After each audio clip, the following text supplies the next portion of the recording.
नेपालको इतिहास भाग 5। पहिलो प्रश्न, सुब्बा कृष्णलाल अधिकारीद्वारा लिखित मकैको खेती नामक पुस्तक कहिले प्रकाशित भएको थियो? यसको सही उत्तर रहेको छ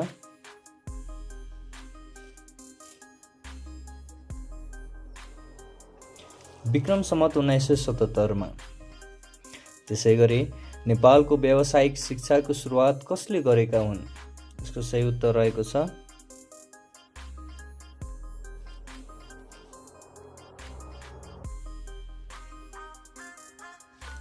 जय स्थिति मल्ल।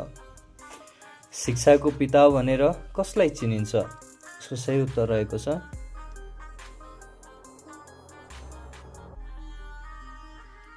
देव शमशेर। त्यसैगरी नेपालमा महिला शिक्षाको सुरुवात कसको सक्रियतामा भएको हो? यसको सही उत्तर रहेको छ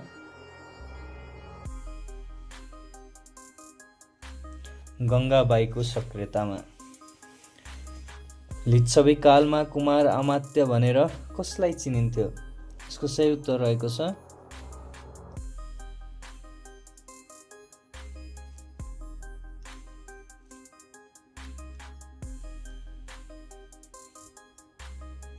युवराजको सहायकलाई। त्यसैगरी नेपालमा पहिलो मजदुर हडताल कहाँबाट सुरु भएको थियो? यसको सही उत्तर रहेको छ विराटनगरबाट। सन् 406 मा भिक्षु झिङझ्याङ कुन धर्मको प्रचार गर्न नेपाल प्रवेश गरेका थिए? यसको सही उत्तर रहेको छ बौद्ध धर्मको प्रचार गर्न। राणा शासनकालमा स्थापित खड्ग निशाना अड्डाले कस्तो कार्य गर्दथ्यो? यसको सही उत्तर रहेको छ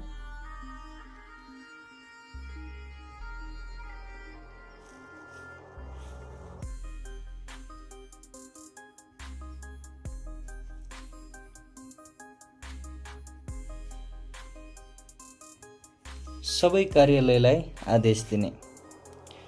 र अन्तिम प्रश्न, कुन किराँती राजाको पालामा नेपालको पहाडी भागमा किराँत रूपधारी शिव र अर्जुन बीच युद्ध भएको थियो? यसको सही उत्तर रहेको छ